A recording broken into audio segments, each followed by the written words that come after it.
Hey, it's me, Nalthazar, and welcome to another Magic Puzzle Quest video. In this one, I'm going to be taking a look at a brand new card in M21, Stormwing Entity. Now, a really quick major shout out. Thank you so much, Andrew Von Marley. If I said your name wrong, please let me know.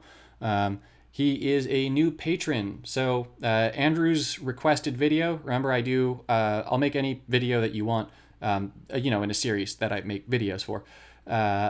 And Andrew requested that I make a video on Stormwing Entity. So Andrew pulled Stormwing. I've got Stormwing, and so I went to work and I made a deck around Stormwing. I actually made like 3 or 4 decks around Stormwing. All of them were really good. But I'm actually just going to go ahead and show you guys my very first match with it, because my very first match wound up being super busted. This card is exactly as good as I had hoped it would be. Now, you may see that...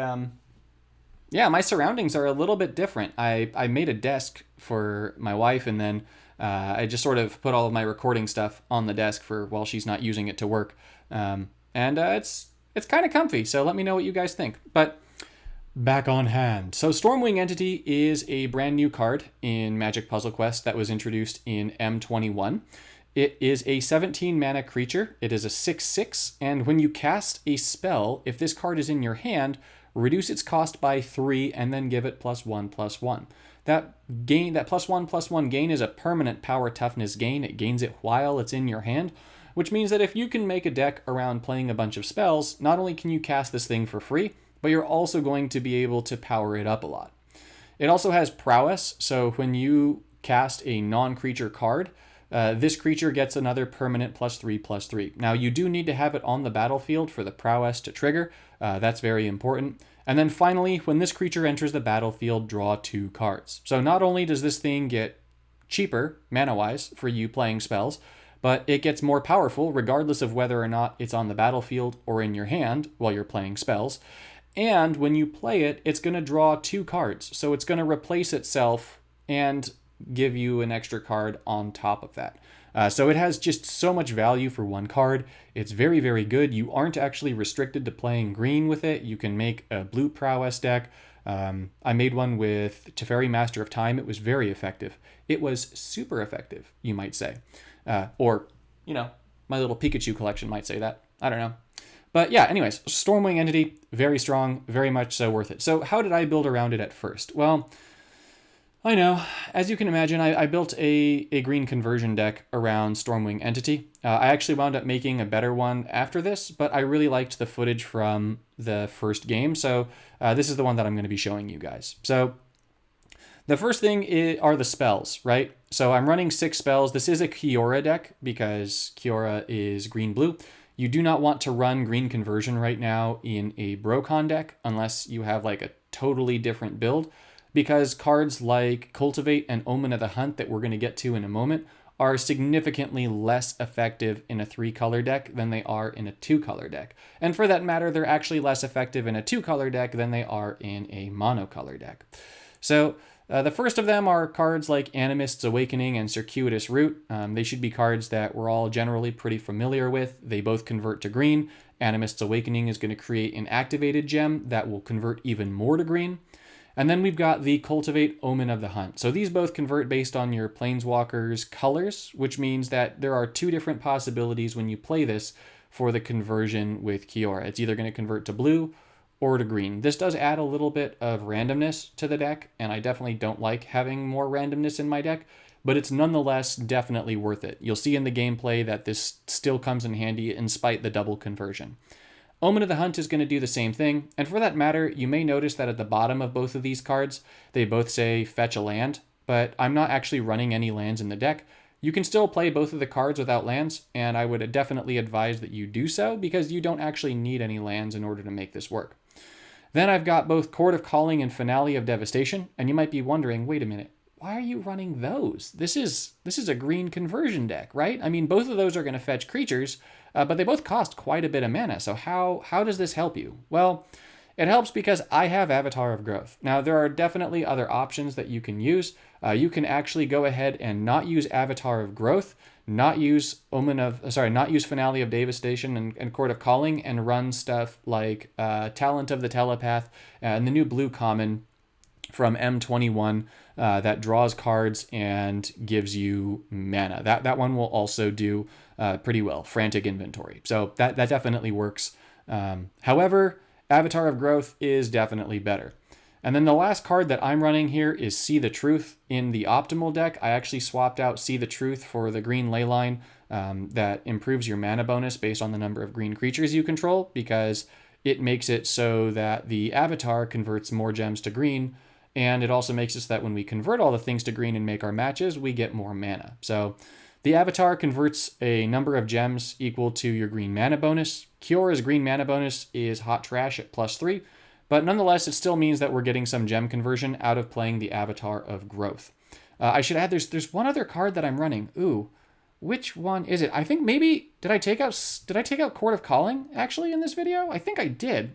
I ran so many versions of this deck, guys. So many versions. Actually, I think I actually was running this with, what? Really? Are you telling me there's none? No, is it? Yeah, okay. With Stitch in Time. I know that I was running Stitch in Time in this version. So Stitch in Time is going to make it so that we can just keep swapping and swapping.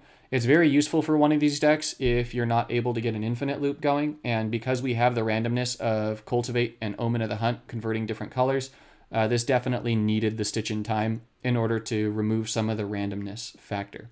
The last card in the deck is Song of Creation. Song of Creation is really just in here for the when you cast a non-land card, draw 2 cards. So basically, anytime you play a spell, you draw cards. Whenever you play a support, you draw cards. The Resourceful can be nice for just getting everything going, but is really, and it's pretty much unnecessary. You don't need it. You just want the card draw. So let's go ahead and jump straight into that gameplay. Guys, this card is really good. It's absolutely worth chasing. You definitely want to get your hands on it. I'd love to hear some of your guys' builds when you guys experiment with it.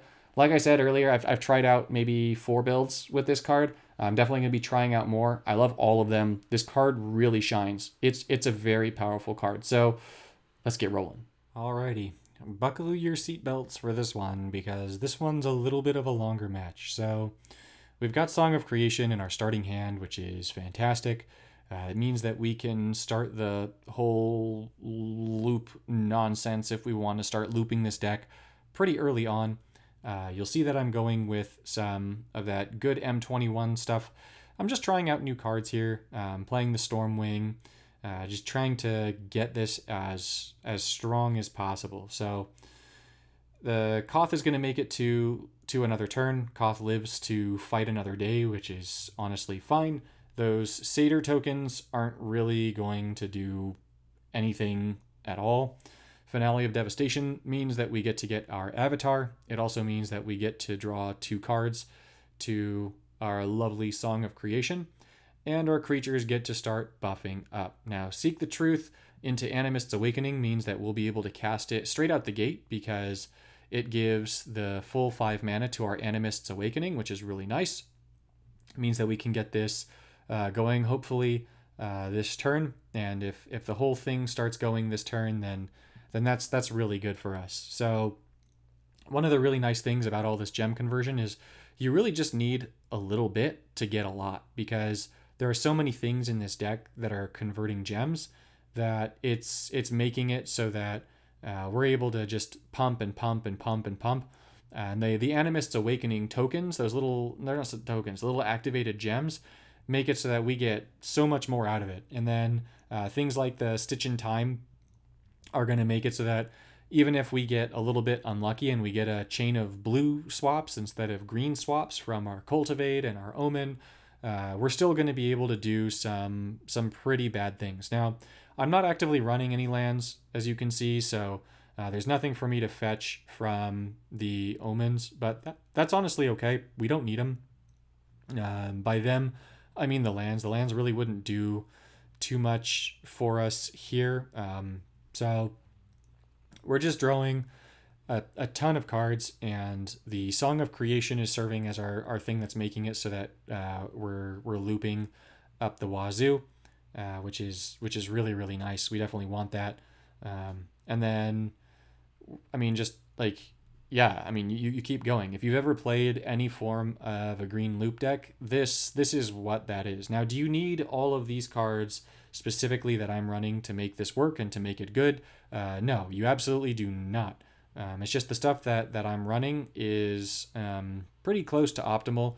I did wind up making a version of this that I liked a little bit more, just because I felt like it was a little bit more reliable for getting the loop going more quickly.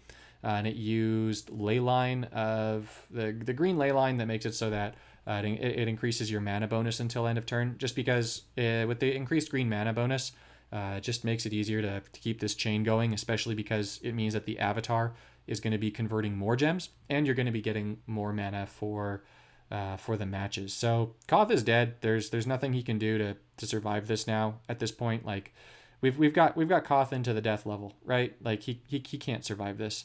But in spite Koth being at death level danger, I'm kind of a monster, and this here was actually my very first time playing this deck. And so I wanted to try and milk this for what I could for a little bit. I wanted to make this a really big, exciting game. So I'm going to go ahead and take that green landfall so that I can trigger the Animists Awakening gem, and then just get some more green gem conversion going.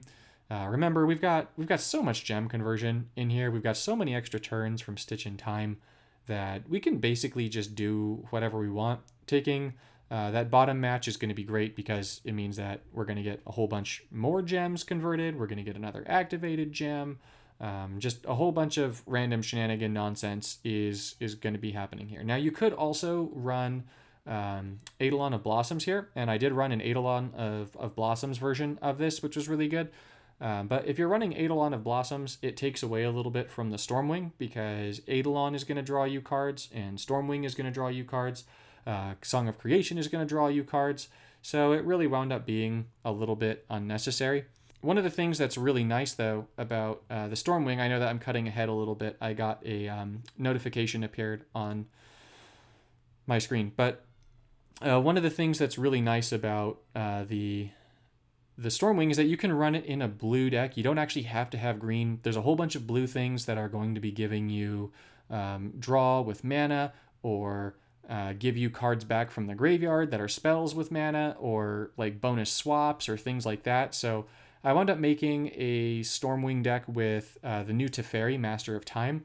And I was able to get the Stormwing very easily into the low hundreds of power, which is an auto kill against your opponent. There's nothing your opponent can do against that.